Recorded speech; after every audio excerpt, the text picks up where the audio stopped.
करती राखे टिचरले के भने डाक्टर र पाइलट बन्नेको यो के दाबीदार मैले होस्टेलमा राखेर 1 बजेसम्म पढ्ने विद्यार्थी के हो भने मैले कस्तो पाएँ।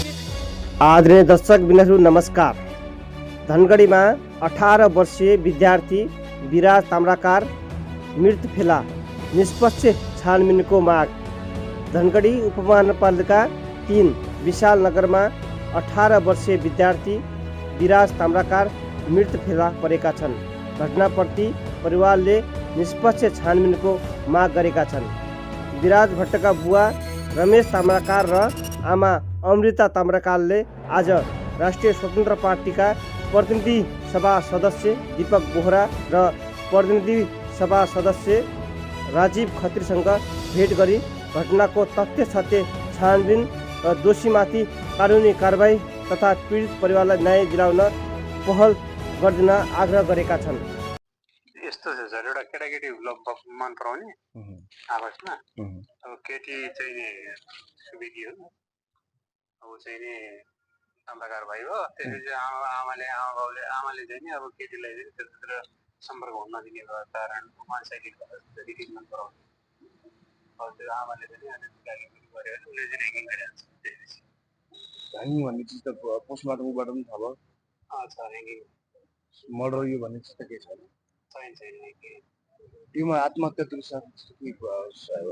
दुरस्थानमा जाहेर दिनुभएको त्यसपछि आमा र छोरीको नाममा, अनि हामीले मुद्दा चलाइरहेको छ। आमा छोरीको पक्राउ गर्नुभएको छ। हुन्छ, परिवारहरूमा सडक बढ्नु भएको छ। स्वाभाविक मेरो छोरालाई मारेको पोस्टमार्टम त्यस्तो कोही मान्छे छैन होला नि त। सबै किनिदिन सक्ने हुँदैन नि तपाईँ सँगले गर्नु हुँदैन। आत्महत्या हो, तर आत्महत्या गर्नुलाई बाध्य बनाइदिनु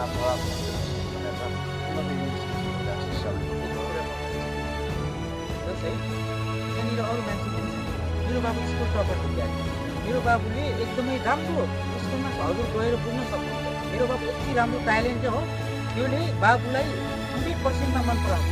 पढाइसकेपछि यहाँबाट 1 महिना भयो बाबु बेङ्गलोर गयो। बाबा मलाई सरप्राइज के दिनुहुन्छ भनेर मैले एउटा 50,000 हालेर मोबाइल दिएँ। यो मोबाइल हो तिम्रो लागि भनेर र ठिक छ, यहाँको चिन्ता के भने मैले 4 जना ट्युसन पढ्ने केटाकेटी पाएको, अनि म तिमीलाई ट्युसन पढाउँछु, चिन्ता नगर, अहिले मोबाइल आउनु बस्नु आउनु बाबुको कुरा गरेँ। त्यो गरेर बाबुलाई मैले यहाँ पठाएँ। यहाँ पठाइसकेपछि मेरो बाबुको मोबाइल त्यसले लगेर केटीले लगिसक्यो र अनि त्यसपछि 9 गते 9-8 गते मोबाइल लग्यो। 10 गते जो दिन बिहानी थियो, बिहानीको दिनमा मैले मुटाबाट फोन लाग्दा मेरो बाबुलाई फोन लागेको छैन। अनि त्यसपछि 3:30 बजेको हाराहारीमा मेरो बाबुको मेसेन्जरबाट, मेरो बाबुको मोबाइलबाट त्यही आमाले मेरो मेसेन्जरमा फोन गरेर हेलो तपाईँको विराजको बाबा भने हो म्याम भने मैले क्यामेरा खोलेँ, तपाईँ क्यामेरा बन्द गर्नुहोस्। स्कुलको म्याम होला ल म्याडम म क्यामेरा बन्द गर्छु भने तपाईँको छोरो कहाँ छ, के छ, तपाईँको छोराको बारेमा केही थाहा पाउनु भएको छ भने मैले केही पनि थाहा पाएन छैन। के भयो भने तपाईँको छोराले कहाँ छ तुरुन्तै फोन गरिहाल्नु, होइन भने तपाईँको आफन्तसँग तुरुन्तै फोन गरेर जिम्मा लगाइहाल्नुहोस्।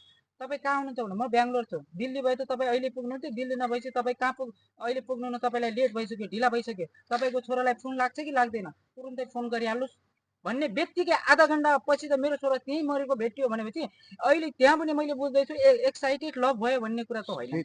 के छैन तपाईँले भनेको कुरा ठिक हो। तपाईँले कुरा प्रहरीमा राखेको छु। एसपी साहबलाई म कुरा गर्छु, अनुसन्धान अधिकृतको छन्, म कुरा गर्छु। म आफै त्यहाँ यसो छ, त्यहाँ जोस है, त्यहाँ कसको रोहबोरमा त्यो लास उठाइयो, अनि कसले सिग्नेचर गर्यो, 2 मेरो आमा मेरो दिदीहरू मेरो आफन्त मान्छेहरू त्यहाँ जाँदाखेरि एक शब्द पनि उठाउनु दिएको छैन। मलाई एकचोटि फोन आएको थियो सर, नआएको होइन, म गलत बोल्दैन, अहिले मेरो छोरा जति माथि गयो उसले न्याय पाउनुपर्छ, तर ऊ त्यहाँ के भइदिएको थियो भन्दाखेरि यो तपाईँको बाबु यस्तो यस्तो भयो भने मेरो दिदी आउनु भएको छ, मेरो आमा आउनु भएको छ, रोएर ठिक्कै हुनुहुन्छ, मेरो आफन्त अङ्कल आन्टीहरू मेरो आफन्त शुभचिन्तकहरू आउँदैछ, आइसकेपछि उहाँले के निर्णय गर्नुहुन्छ त्यही हिसाबले कदम चाल्ने हो। मैले भनिसकेपछि लास कसरी फालिदिया त एकतर्फ त्यहीको बुवाले बार डुम तेरो हाम्रो कास्टै मिल्दैन भनेर कहाँ छ मेरो कान्छो छोरा, हेर्नु यसलाई सोध्नु यो बाबुलाई थर्काइ गरेर त्यसले समय बस्नु कति पढेर म 1 गतिमा पढेँ थर्पल त्यसको बाबुले तिमीले पनि थर्पाउँदै चिन्ता नगर्नुहोस्।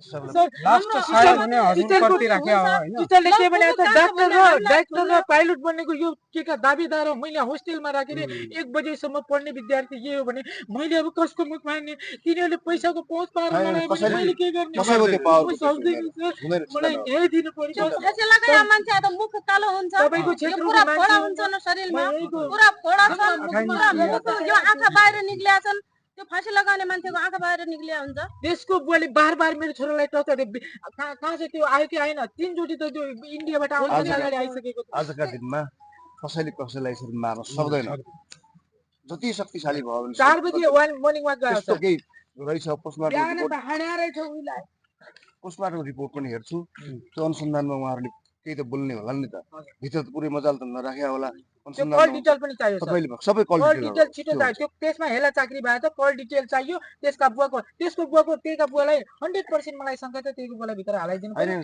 चिन्ता नगर्नु शरीर आमालाई राखेछ के हो अहिलेको जो सरकार छ नि यो सरकार प्रति म यति ढुक्क छु मैले त्यहाँ अहिलेसम्म त्यहाँ प्रशासनमा गएर के भइराछ कसो भइराछ भनेर पनि भनेको छैन किनकि म पीडित हुँ के किसिमको न्याय दिन्छ के किसिमका मैले पीडित मान्छेले मैले न्याय पाउँछु कि पाउँदैन भनेर मैले उहाँ दबाब पनि गरेको छैन तपाईहरु परिवार सहित कहिले जानुहुन्छ मलाई बताउनुस् तपाईहरु गएको दिन अनुसन्धान अधिकारीलाई राखेर त्यहाँको एसपी साहबलाई राखेर सबै डिटेल अनुसन्धान यसमा भइराछ यो बारे तपाईको सबै प्रश्नको जवाफ दिन म भन्छु प्रहरीले घटनाबारे अनुसन्धान गरिरहेको जनाएको छ परिवारले अनुसन्धान निष्पक्ष पारदर्शी र प्रभावकारी रूपमा अघि बढाउन सम्बन्धित निकायसँग हार गुहार गर्नु भएको छ।